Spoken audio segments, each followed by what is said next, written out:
الحمد لله نحمده ونستعينه ونستغفره ونؤمن به ونتوكل عليه ونعوذ بالله من شرور أنفسنا ومن سيئات أعمالنا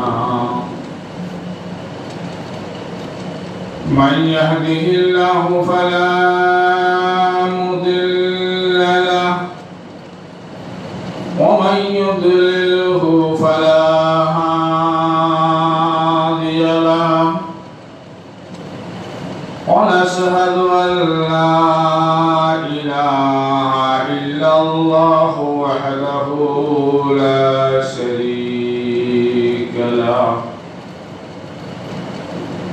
ونشهد أن سيدنا وسندنا ونبينا وشفيعنا وحبيبنا وحبيب ربنا وطبيبنا وطبيب قلوبنا وأولانا ومولانا محمدا عبده ورسوله أما بعد فقد قال تبارك وتقدس في كلامه المجيد والفرقانه الحميد أعوذ بالله من الشيطان الرجيم بسم الله الرحمن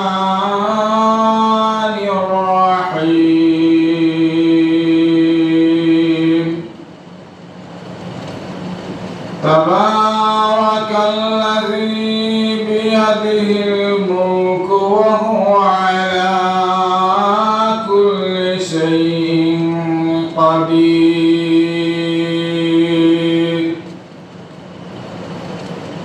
الذي خلق الموت والحياة ليبلوكم أيكم أحسن عملا وهو العزيز الغفور الذي خلق 7 سماوات طباقا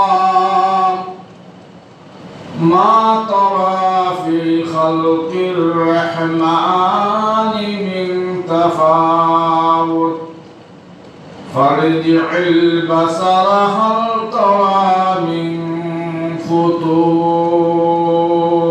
فطور وقال النبي صلى الله عليه وسلم أخلص دينك يكفيك العمل القليل أو كما قال عليه الصلاة والسلام بارك الله لنا ولكم في القرآن العظيم ونفعنا وإياكم بالآيات والذكر الحكيم إنه تعالى جواد كريم ملك بر رؤوف رحيم رب زدني علما رب اشرح لي صدري ويسر لي أمري واحلل عقدة من لساني يفقهوا قولي ربنا تقبل منا إنك أنت السميع العليم وتب علينا يا مولانا إنك أنت التواب الرحيم صلى الله على سيدنا ومولانا محمد وعلى آله وصحبه وسلم صلى الله على سيدنا ومولانا محمد وعلى آله وصحبه وسلم أستغفر الله إن الله غفور رحيم أستغفر الله إن الله غفور رحيم سبحان الله وبحمده سبحان الله العظيم سبحان الله وبحمده سبحان الله العظيم لا إله إلا الله محمد رسول الله لا إله إلا الله محمد رسول الله محترم حاضرين আল্লাহ তাবারাকা ওয়া তাআলার অসংখ্য অগণিত শুকরিয়া যে মহান রব্বুল আলামিন অত্যন্ত দয়া মেহেরবানি করে আজকের পবিত্র জুমার দিনে আমাদেরকে সকলের আগে মসজিদে আসার তৌফিক দান করলেন। এটা আল্লাহর খাস মেহেরবানি। আমরা জুবান দ্বারা আল্লাহ তাআলা শুকরিয়া আদায় করি, বলি আলহামদুলিল্লাহ। আল্লাহ তাবারাকা ওয়া তাআলা যার মঙ্গল চান, ভালো চান, যে ব্যক্তির কল্যাণ চান, যেই ব্যক্তির উপকার হোক, এটা আল্লাহ তাআলা চান। যাকে আল্লাহ তাআলা উপকৃত করতে চান, পুরস্কৃত করতে চান, তাকেই একমাত্র নেক কাজ বা ভালো কাজ করার তৌফিক দান করেন। এজন্য সর্বদা আল্লাহ রাব্বুল আলামিনের দরবারে আমাদেরকে আল্লাহর কাছে তৌফিক প্রার্থনা করতে হবে, তৌফিকের জন্য, যে আল্লাহ যেন আমাদেরকে শক্তি সামর্থ্য, আমাদেরকে আল্লাহ তাআলা ভালো কাজ করার সুযোগ মৌকা করে দেন। শুক্রবার দিন আগেবারে মসজিদে আসা এটাও একটা সুন্নাহ। গত জুমায় আমি বলেছি যে শুক্রবার দিন কয়েকটি সুন্নাহ আছে। তোর মধ্যে একটা সুন্নাহ হচ্ছে মিসওয়াক করা, গোসল করা, ভালো জামা পরিধান করা, জুমার প্রস্তুতি আগে নেওয়া, মসজিদে আগে যাওয়া, এটা সব কিছু সুন্নাহ। আতর ব্যবহার করা, এগুলো সুন্নাহ। নবীজির সুন্নতকে যদি আমরা আঁকড়ে ধরতে পারি, এইগুলোকে যদি আমরা সুন্নত হিসেবে পালন করি, তো আল্লাহ তাবারাকা ওয়া তাআলা আমাদেরকে ইবাদত বন্দেগীর মধ্যে ফরজ ওয়াজিব যে বিভিন্ন গুরুত্বপূর্ণ অধ্যায় রয়েছে, সেইগুলো সহজভাবে আদায় করার তৌফিক দান করবেন। সুবহানাল্লাহ। আমি গত জুমায় একটি আয়াত তিলাওয়াত করেছিলাম, আর সেই আয়াতের প্রসঙ্গে সূরা মুলকের প্রথম দিকের একটা দুইটা আয়াত তিলাওয়াত করেছিলাম। সেই সূরা মুলকের যে আয়াতটি তিলাওয়াত করেছিলাম তার প্রসঙ্গে আজকে কিছু আলোচনা করার ইচ্ছা পোষণ করেছি।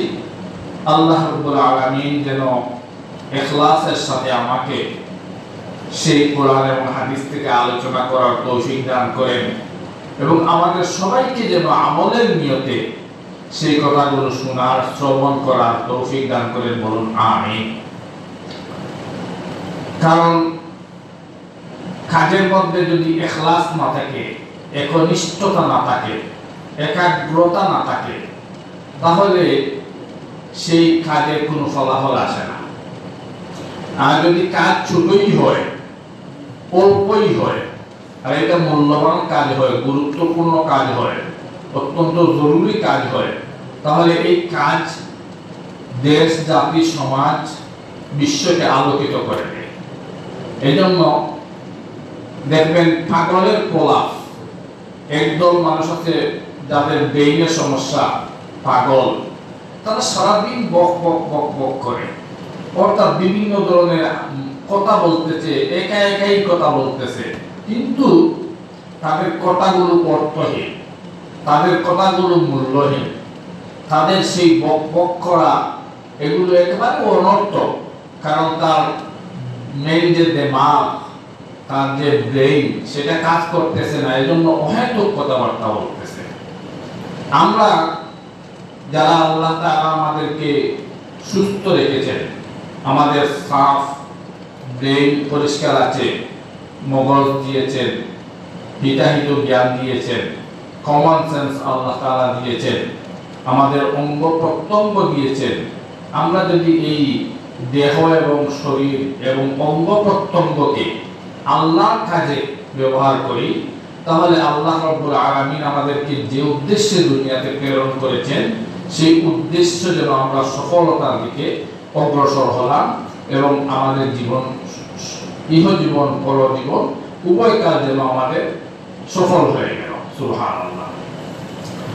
আমি যে সূরা তেলাওয়াত করেছি, সূরার কয়েকটি আয়াত, 2-3টি আয়াত তেলাওয়াত করেছি। এই সূরা প্রসঙ্গে গত জুমায় বলেছিলাম একটা হাদিস, যে এই সূরার নাম রাসূল করিম সাল্লাল্লাহু আলাইহি ওয়াসাল্লামের হাদিসের মাধ্যমে জানা যায়, বিশ্বনবী বলেছেন এটা ঝগড়াতে সূরা, ঝগড়াতে সূরা, মানে এটা আল্লাহর সাথে ঝগড়া করবে কিয়ামতের দিন। সেই সূরার নাম হচ্ছে সূরা মুলক। কোরআনে কারীমের 29 নম্বর পারা প্রথম সূরা। কোরআন শরীফ 30 পারায় 29 নম্বর পারার প্রথম সূরা, সূরা মুলক। এই সূরাটা 30 আয়াত বিশিষ্ট। এই সূরা সম্পর্কে ফজিলত, এটার মর্যাদা এবং ফজিলত সম্পর্কে আরেকটি হাদিস আজকে শোনাই। রাসূল করিম সাল্লাল্লাহু আলাইহি ওয়াসাল্লাম বলেন যে তোমাদের পূর্ববর্তীদের একজন ইন্তেকাল করল। কারণ আমাদের নবীর আগে আরো অনেক নবী রাসূল দুনিয়াতে এসেছিলেন, আরো কোটি কোটি মানুষ এই জগতে ছিল। আমাদের আগে আমাদের নবী তো সর্বশেষ নবী, সর্বশেষ আমাদের নবীর আগমনে এর আগে অনেক নবী রাসূল এই পৃথিবীতে এসেছেন, তাদের উম্মত ছিল, অনুসারী ছিলেন। তো সেই নবীদের উম্মতদের ইতিহাস কোরআনের কোথাও কোথাও বর্ণনা করা হয়েছে। রাসূল করিম সাল্লাল্লাহু আলাইহি ওয়াসাল্লাম বলেন তোমাদের পূর্ববর্তীদের উম্মতের একজন মারা গেল, অর্থাৎ আমাদের নবীর উম্মত না, অন্য নবীর উম্মত, তাকে কবরস্থ করা হলো, কবরে রাখা হলো। কবরে রাখার পরে একজন ফেরেশতা এসে তার কবরে উপস্থিত হয়ে গেলেন, এসে বললেন যে সূরা মুলক এই ব্যক্তি তিলাওয়াত করত, যে ব্যক্তি মারা গেছে সে সূরা মুলক তিলাওয়াত করত।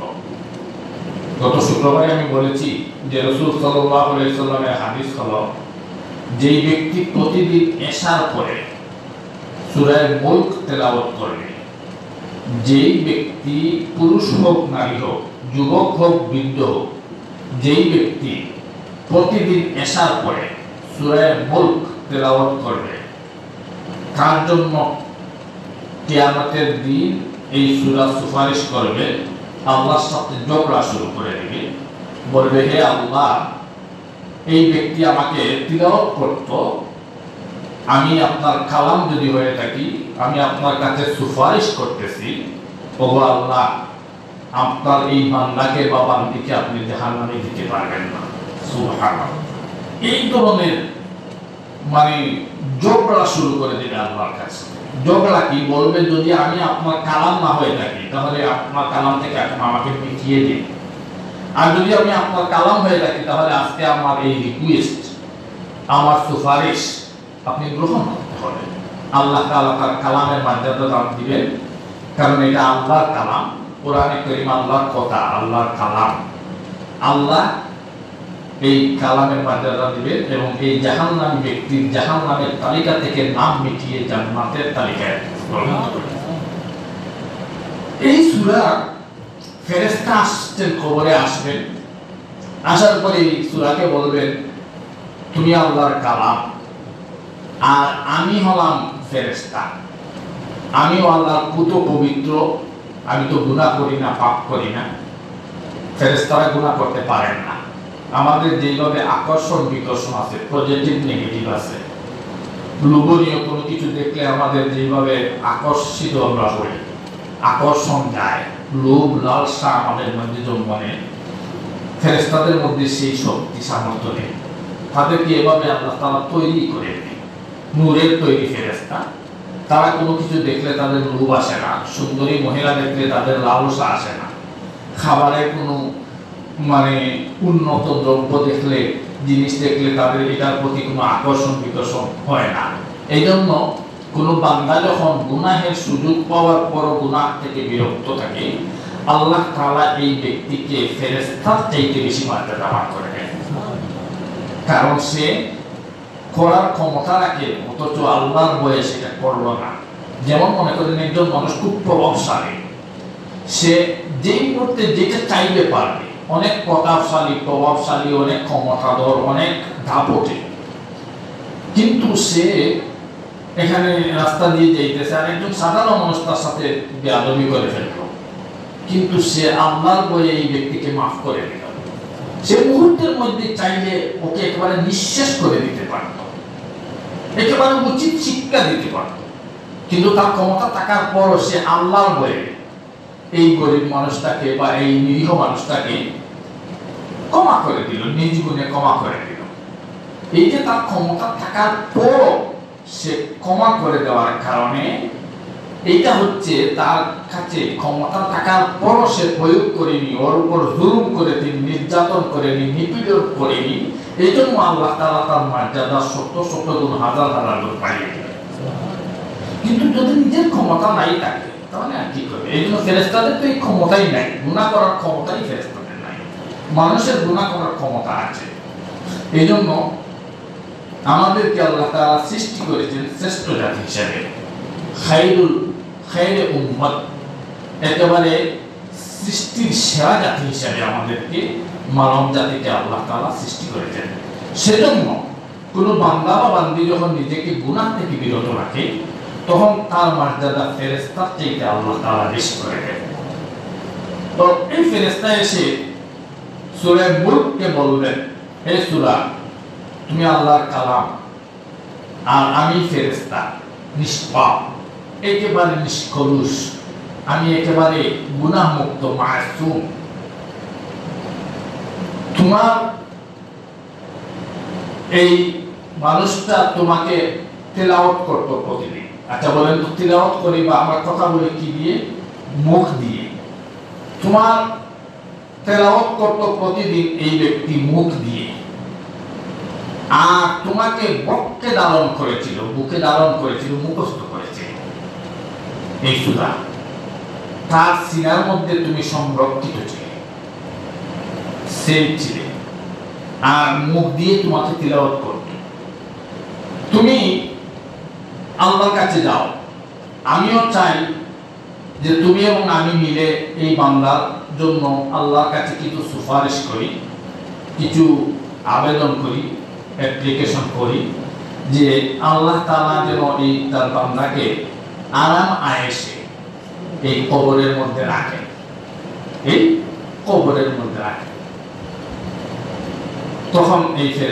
তখন এই সূরা আল্লাহর কাছে যাবে, গিয়ে বলবে, হে আল্লাহ, আপনার এই বান্দা আমাকে তার বক্ষে ধারণ করেছিল, প্রতিদিন রাত্রে আমাকে তার মুখ দিয়ে উচ্চারণ করত, তিলাওয়াত করত, তাবারাকাল্লাযী বিয়াদিহিল মুলকু ওয়া আলা কুল্লি শাইইন কাদির الذي خلق الموت والحياة ليبلوكم أيكم أحسن عملا وهو العزيز الغفور الذي خلق 7 سماوات طباقا ما ترى في خلق الرحمن من تفاوت فارجع البصر هل ترى من فطور ثم ارجع البصر كرتين ينقلب إليك البصر خاسئا وهو حسير ولقد زينا السماء الدنيا بمصابيح وجعلناها رجوما للشياطين وأعتدنا لهم عذاب السعير হে আল্লাহ আমাকে তিলাওয়াত করতে আমি চাই আপনার এই বান্দা কবরের মধ্যে সুখে শান্তিতে চিরনিদ্রায় শায়িত থাকুক। আল্লাহ তাআলা বলবেন, হে কালামুল্লাহ, হে কোরআনুল কারীম, হে আমার কালাম, আমি তোমার সুপারিশ বিনা শর্তে গ্রহণ করে দিলাম। যাও আমার এই বান্দাকে তুমি সুসংবাদ দাও, সে যেন এই কবরের মধ্যে মায়ের পেটে যেভাবে ছিল এইভাবে নিরাপদের মধ্যে থাকবে। সুবহানাল্লাহ। চিন্তা করেন, এই হাদিসে রাসূল সাল্লাল্লাহু আলাইহি ওয়াসাল্লাম বলেন, আমি চাই আমার উম্মতের প্রতিটা নারী পুরুষ, আমার উম্মতের প্রতিটা নারী পুরুষ যেন এই সূরাটা মুখস্থ করে। সুবহানাল্লাহ। নবীজি চান আমরা যেন ওই সূরাটা সকলেই মুখস্থ করে বক্ষে ধারণ করি, আমাদের বুকে এটা, আমাদের সিনায় এটা সংরক্ষিত রাখি। 30 আয়াত বিশিষ্ট সূরা। আপনি এই সূরা মুখস্থ করতে হলে আপনি প্রতিদিন আসার পরে প্রথমে দেখে দেখে পড়েন, দেখবেন অটোমেটিক আল্লাহর কালাম এটা এমন এক জিনিস, পৃথিবীতে আজও এমন কোনো গ্রন্থ নেই যার first to last A to Z মুখস্থ আছে, এমন কোনো বই পাবেন না। কিন্তু একমাত্র একটা গ্রন্থ এই পৃথিবীতে আছে যেটা লক্ষ লক্ষ কোটি কোটি মিলিয়ন বিলিয়ন ছেলেমেয়েরা মুখস্থ করে রেখেছে, এটা হচ্ছে কোরআনুল কারীম। আপনি নিজে একটু ট্রাই করেন না, পড়েন না, প্রতিদিন আসার পরে পড়েন, কয়েকদিন পরে দেখবেন এটা আপনার অটোমেটিক মুখস্থ হয়ে গেছে। এটা আল্লাহর পক্ষ থেকে আল্লাহ তাআলা আমাদেরকে এটা সুযোগ করে দেন, আমাদের সিনা তুলে দেন, স্মরণ শক্তি, মেধা শক্তি, শক্তি বাড়িয়ে দেন, এটা অটোমেটিক সিনার ভিতরে এটা সংরক্ষিত হয়ে যায়। এই সূরাটা আমরা যদি রাসূল সাল্লাল্লাহু আলাইহি ওয়াসাল্লাম বলেছেন, আমি চাই আমার উম্মতের প্রতিটা নারী পুরুষ, সে ছেলে হোক, মেয়ে হোক, বৃদ্ধ হোক, বৃদ্ধা হোক, পুরুষ হোক, নারী হোক, আমি চাই তারা যেন সবাই এই সূরাটা মুখস্থ করে। আমরা এই সূরাটা মুখস্থ করে নিই, আমাদের মুখস্থ করে যদি এই আমলটা আমরা করতে পারি, প্রতিদিন আসার পরে আমরা দেখে দেখে পড়ি, অটোমেটিক মাস, 1.5 মাস, 2 মাস পরে এটা এমনি এমনি মুখস্থ হয়ে যাবে। আর শুধু তাই না, নিজেরা না, নিজের ঘরের পরিবারের সদস্য যারা আছে, স্ত্রী আছে, মেয়ে আছে, ভাই আছে, বোন আছে, ছেলে আছে, যারা আছে, আমরা পরিবারভুক্ত থাকি, সবাইকে যেন এই মেসেজটা আমরা দেই, এই শুভ সংবাদটা দেই যে আমরা প্রতিদিন একটা আমল করি, যে আমলটা আমাদের সবার জন্য দুনিয়া আখিরাতের নাজাতের ওসিলা হবে। এই আমলটা কি? যে কোরআনে কারীমের 29 নম্বর পারার প্রথম সূরা, সূরা মুলক, ওইটা আমরা প্রতিদিন এশার পরে তিলাওয়াত করব। কেউ যদি এশার পরে না পারে, ঘুমানোর আগে তিলাওয়াত করবেন। এই সূরার আমি প্রথম 2টি আয়াত পড়েছি, এই আয়াত সম্পর্কে কিছু কথা বলবো। এই সূরার প্রথমে বলেন আল্লাহ রাব্বুল আলামিন, তাবারাকাল্লাযী বিয়াদিহিল মুলক ওয়া হুয়া আলা কুল্লি শাইইন কাদির। এখানে আল্লাহ তাআলা তার ক্ষমতা, আল্লাহ তাআলা যে সবচাইতে মহাপরাক্রমশালী, আল্লাহ তাআলা যে সবচাইতে বড় ক্ষমতাশীল, ক্ষমতাওয়ালা, এই বর্ণনা করতেছেন। তাবারাকাল্লাযী বিয়াদিহিল মুলক ওয়া হুয়া আলা কুল্লি শাইইন কাদির।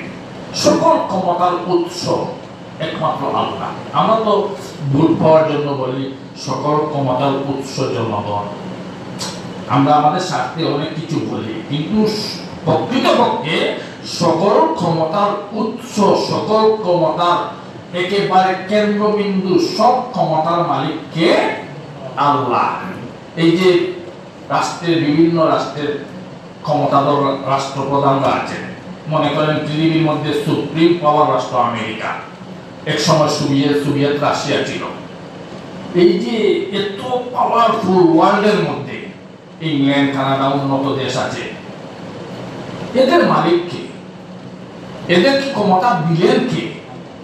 সুতরাং এই ক্ষমতাধর ব্যক্তিদের নিয়ন্ত্রণ যিনি করেন, তিনি সবচেয়ে বড় ক্ষমতাধর ব্যক্তি। অর্থাৎ সকল ক্ষমতার উৎস, সকল ক্ষমতার মালিক একমাত্র আল্লাহ তাআলা। আল্লাহ ক্ষমতার বাহিরে আর কারোর কোনো কিছু নেই। মনে করেন কিয়ামতের দিন একজন মানুষকে আল্লাহ তাআলা যদি চান জাহান্নামে দিয়ে দিতে, এখানে আপত্তি করা বা এখানে অবজেকশন করা কারোর কোনো ক্ষমতা নেই। লিল্লাহিল ওয়াহিদিল কাহ্হার, সেদিন বিচার করবেন আল্লাহ তাআলা। সুতরাং আল্লাহ তাআলার ক্ষমতার উপরে কারোর ক্ষমতা চলে না, কারোর ক্ষমতা নেই। একমাত্র ক্ষমতার মালিক হচ্ছেন আল্লাহ। আমি যে আয়াত সম্পর্কে কথা বলতে চাই, সে আয়াত হচ্ছে ২ নম্বর আয়াত, যে আল্লাযী খালাকাল মাউতা ওয়াল হায়াতা লিয়াবলুয়াকুম আইয়ুকুম আহসানু আমালা। আয়াতের প্রথমে তর্জমাটা বুঝে নেই। আল্লাযী খালাকাল মাউতা ওয়াল হায়াতা, ওই আল্লাহ যিনি তোমাদেরকে মৃত্যু এবং জীবন দিয়েছেন। আল্লাযী খালাকাল মাউতা ওয়াল হায়াতা লিয়াবলুয়াকুম আইয়ুকুম আহসানু আমালা, এটা পরীক্ষা করার জন্য যে তোমাদের কার আমল সবচেয়ে এই পৃথিবীতে সুন্দর। সুবহানাল্লাহ। আল্লাহ তাআলা বলতেছেন যে তোমাদের মৃত্যু এবং জীবন এই দুইটা আমি সৃষ্টি করেছি এই জন্য যে দুনিয়া তোমাদের পরীক্ষা নেওয়ার জন্য, এক্সামিন নেওয়ার জন্য, ইমাজিন নেওয়ার জন্য, ইমতিহান নেওয়ার জন্য, যে তোমাদের কার আমল সবচেয়ে সুন্দর। এখানে দেখেন একথা বলা হয়নি যে আল্লাযী খালাকাল মাউতা ওয়াল হায়াতা লিয়াবলুয়াকুম আইয়ুকুম আকসারু আমালা।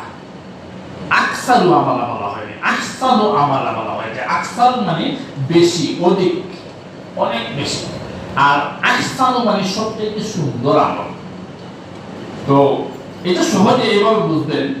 দেখবেন খুব উন্নত মানের, মনে করেন 5 স্টার হোটেলে, 3 স্টার হোটেলে, এই ধরনের মানের হোটেলে গিয়ে আপনি 1000, 2000, 5000 টাকার একটা খাদ্য খাইলেন, অল্প, কিন্তু এটা স্বাদ অনেক বেশি। আর ফুটপাতে একটা সাধারণ রেস্টুরেন্টে আপনি অনেকটা ভাত, অনেকটা সবজি খাইলেন, এখানে মাত্র কয়েক টাকা দিলেন। এখানে পরিমাণ বেশি কিন্তু মান, এটা কোয়ালিফিকেশন এগুলো একেবারে কোয়ালিটি, কোয়ান্টিটি, এগুলো মানে আপনি বুঝবেন যে এটা মানগত না, এটা সেটা অনেক দাম আর এটা অনেক কম। দেখছেন না সোনা অল্প এক জোড়া, একটু, কিন্তু এটার দাম লাখ টাকা। আর লাকড়ি বা কাঠ অনেকটা, কিন্তু এটার দাম সামান্য টাকা। এটা পরিমাণে বেশি কিন্তু মূল্য কম, আর সেটা পরিমাণে কম অথচ এটার মূল্য অনেক বেশি। এখানে আল্লাহ তাবারাকা ওয়া তাআলা বলেননি আকসারু আমালা, বলেছেন আহসানু আমালা। তোমাদের মধ্যে সর্বোত্তম আমলকার, সবচাইতে ভালো আমলকার, সুন্দর আমলকার, এইটা আমি পরীক্ষা নেওয়ার জন্য। এই আমলটা আমাদের হতে হবে বেদাত মুক্ত, শিরিক মুক্ত, রিয়া মুক্ত। বলে বেদাত কি, রিয়া কি, শিরিক কি? মানে আল্লাহর হুকুম আর নবীর তরিকা যেটার মধ্যে বিদ্যমান আছে ওইটার নামই ইবাদত। মনে করেন আজকে জুমার নামাজ আপনি পড়বেন ফরজ 2 রাকাত। এখন যদি আপনি মনে করেন যে আজকে তো লং টাইম সময় পেয়েছি, দীর্ঘ সময় আছে, শুক্রবার দিন অফ ডে, আমার অফিসও নাই, ডিউটিও নাই, তাহলে 2 রাকাত কেন? আজকে জুমার ফরজ নামাজ পড়েনি 4 রাকাত, ওইটা ইবাদত হবে না। কেন হবে না? ওইটা নির্দেশ যেভাবে এসেছে, অর্ডিন্যান্স জারি হয়েছে যেভাবে, আল্লাহর হুকুম এবং নবীর তরিকা, সেই মতেই আপনাকে পড়তে হবে। মনে করেন 4 রাকাত নামাজ সুন্নত পড়ি আমরা, এই যে কাবলা জুমা, বাদা জুমা সুন্নত পড়ি। ওই সুন্নতগুলোর মধ্যে 2 রাকাত পড়ে আমরা প্রথম তাশাহুদ পড়ি, প্রথম বৈঠকে আত্তাহিয়াতু পড়ি। যদি কোনো ব্যক্তি এই তাশাহুদে আত্তাহিয়াতুর পরে দুরূদ শরীফ পড়ে নেয়, তাহলে তার নামাজের মধ্যে ফুতুরি এসে যাবে, ত্রুটি এসে যাবে। বলতে পারেন যে দুরূদ তো এটা ভালো জিনিস, তাহলে এটা পড়লে কেন ত্রুটি আসবে? এই জন্য ত্রুটি আসবে যে এটা নবীর তরিকা অনুযায়ী হয়নি। আল্লাহর হুকুম এবং নবীর তরিকা অনুযায়ী যেই কাজ করবেন, সেটা চাই দুনিয়ার কাজ হোক, সেটা চাই আপনার পারিবারিক কাজ হোক, সেটা আপনার ব্যক্তিগত কাজ হোক, পার্সোনাল কাজ হোক, সামাজিক কাজ হোক, রাজনৈতিক কাজ হোক, রাষ্ট্রীয় কাজ হোক, সেটা যদি আল্লাহর হুকুম এবং নবীর তরিকা অনুযায়ী হয়, তাহলে এইটাই হবে ইবাদত। আল্লাযী খালাকাল মাউতা ওয়াল হায়াতা লিয়াবলুয়াকুম আইয়ুকুম আহসানু আমালা।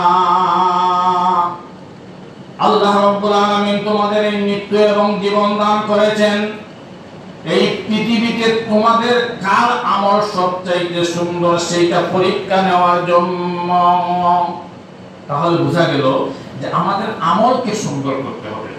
এখানে কোরআনের ব্যাখ্যা যারা লিখেছেন, তাফসীর কারক যারা, মুফাসসিরিন কেরাম, তারা বিশদ আলোচনা করেছেন যে এখানে প্রথমে মৃত্যুকে আনলেন। বলার কথা ছিল এইভাবে, আল্লাযী খালাকাল হায়াতা ওয়াল মাউতা, এখানে বললেন আল্লাযী খালাকাল মাউতা ওয়াল হায়াতা। তো এখানে মৃত্যুকে এই কারণে প্রথমে এনেছেন যে অস্তিত্ব থেকে অস্তিত্বে আমাদেরকে আল্লাহ তাআলা এনেছেন। আমরা অস্তিত্ব, আমাদের কোনো অস্তিত্ব ছিল না, আমরা একেবারে অস্তিত্বহীন ছিলাম। আমাদেরকে আল্লাহ তাআলা একটা নাপাক প্রাণীর মাধ্যমে আমাদের বাবার ঔরসে মায়ের গর্ভে দান করেছেন। একেবারে অস্তিত্ব ছিলাম, আমরা অস্তিত্বহীন ছিলাম। সেই অস্তিত্বহীনতা থেকে আল্লাহ তাআলা আমাদের অস্তিত্বে এনেছেন। প্রথমে নাপাক পানির মাধ্যমে আমাদের মায়ের গর্ভে দিয়েছেন, এরপরে এটা রক্তে জমাট হয়েছে, মাংস হয়েছে, হাড়ি হয়েছে, অবয়ব হয়েছে, দেহ প্রত্যঙ্গ সৃষ্টি হয়েছে। তারপরে আমরা 9 মাস, 8 মাস, 1 বছর পরে এই দুনিয়াতে, এই পৃথিবীতে ভূমিষ্ঠ হয়েছে। চিন্তা করেন একবার, যদি শুধুমাত্র এই কথাগুলো কেউ চিন্তা করে যে আমি কোথায় ছিলাম, কোথা থেকে আসলাম, এত এক গান্দা নাপাক জিনিস থেকে আসলাম, যেটা কাপড়ে লাগলে ধুইতে হয়, যেটা ঘৃণার বস্তু, আমাকে আল্লাহ তাআলা সেই অস্তিত্ব থেকে অস্তিত্বে আনলেন। সেই আল্লাহর ইবাদত আর বন্দেগী থেকে আমি বিমুখ থাকি কিভাবে? সেই আল্লাহর জিকির আর আজকার থেকে আমি নিজেকে বিরত রাখি কিভাবে? তো মুফাসসিরিন কেরাম বলেন, এইটাই মানব জাতিকে আল্লাহ তাআলা স্মরণ করিয়ে দিলেন যে হে মানব জাতি, তোমাদের অস্তিত্ব থেকে তোমাদেরকে অস্তিত্ব আনলাম একমাত্র ক্ষমতাধর ব্যক্তি যিনি, আমি আল্লাহ রাব্বুল আলামিন। আর এরপরে খালাকাল মাউতা ওয়াল হায়াতা, হায়াত নামক অস্তিত্ব থেকে অস্তিত্বে আমাকে মৌত শব্দ দিয়ে আল্লাহ তাআলা সম্বোধন করলেন। আর আমাদের এই ক্ষণস্থায়ী জীবন এবং এর পরবর্তী জীবনকে হায়াত দ্বারা আল্লাহ তাআলা সম্বোধন করলেন। আল্লাযী খালাকাল মাউতা ওয়াল হায়াতা লিয়াবলুয়াকুম আইয়ুকুম আহসানু আমালা। দেখেন, এই জগৎ থেকে আমরা চলে যাব, তারপরে আমাদের যে জীবন শুরু হবে, সেই জীবনের সূচনা আছে, শেষ নেই, শুরু আছে, সমাপ্তি নেই। আজকে তো আমরা 60 বছর, 70 বছর, 80 বছর, 100 বছর, 110 বছর বা 150 বছর পর্যন্ত থাকলাম, তারপরে আমাদেরকে ভিসা টিকেট ওকে চলে যেতে হবে। যাওয়ার পরে যে জীবন শুরু হবে, আমাদেরকে মিনহা খালাকনাকুম ওয়া ফিহা নুঈদুকুম ওয়া মিনহা নুখরিজুকুম তারাতান উখরা। তারপরে তো আমাদের সেই চিরকাল পরকালীন জীবনে আমাদের আর শেষ হবে না, শুরু হবে যে, আর সেখানে আর শেষ নেই। এজন্য বেরাদরানে ইসলাম, আমাদের এই ক্ষণস্থায়ী জিন্দেগিতে আমি যে হাদিস তেলাওয়াত করেছি, এই হাদিসে আল্লাহ রাসূল বলেন যে আখলিস দীনাকা ইয়াকফিকাল আমালুল কালিল, নাজাতের জন্য অল্প আমলই যথেষ্ট। যদি আপনি একাগ্রতার সাথে সামান্য আমল করেন, তাহলে ওইটাই আল্লাহ তাআলা আপনাকে নাজাত দিয়ে দিবেন এই আমলটা। এই জন্য কুন ফিদ দুনিয়া কাআন্নাকা গরীবুন আও আবিরুস সাবিল, আমরা এই দুনিয়ার মোহে পড়ে লোভ লালসা চাকচিক্য আর জাকজমক এগুলোর উপর পড়ে আমাদের স্থায়ী জিন্দেগির কথা ভুলে গেছি। আল্লাহ তাবারাকা ওয়া তাআলা যেন এই ক্ষণস্থায়ী জিন্দেগি থেকে আমাদেরকে নেক আমল এবং আহসান আমল, সুন্দর আমলের দ্বারা আখিরাতের জিন্দেগিকে সুন্দর করার তৌফিক দান করেন। সবাই বলি আমিন। ওয়া আখিরু দাওয়ানা আলহামদুলিল্লাহি রাব্বিল আলামিন। আমাদের দেশের অনেক জায়গায় বৃষ্টি হচ্ছে না, সালাতুল ইস্তিসকা হচ্ছে, এই জন্য আমরাও তাদের জন্য দোয়া করি আমাদের দেশকে আল্লাহ তাআলা যেন হেফাজত করেন। আর ইদানিং সড়ক দুর্ঘটনা খুব বেশি। গত কয়েকদিন আগে একদিনই দেখলাম 10টা সড়ক দুর্ঘটনা, এক জায়গায় 3 জন, এক জায়গায় 2 জন, এক জায়গায়। আর ওই যে অগ্নিকাণ্ড, এই ধরনের বিভিন্ন ধরনের গজব আযাব আমাদের মধ্যে আমাদের দেশে হচ্ছে। আল্লাহ তাআলা যেন এই সমস্ত আযাব গজব থেকে আমাদের দেশকে, আমাদের জাতিকে, পৃথিবীর সমস্ত মুসলিম উম্মাহকে হেফাজত করেন, দোয়া করবেন। আল্লাহ তাবারাকা ওয়া তাআলা সারা বিশ্ব মুসলমানদেরকে হেফাজত করুন। ওয়া আখিরু দাওয়ানা আলহামদুলিল্লাহি রাব্বিল আলামিন।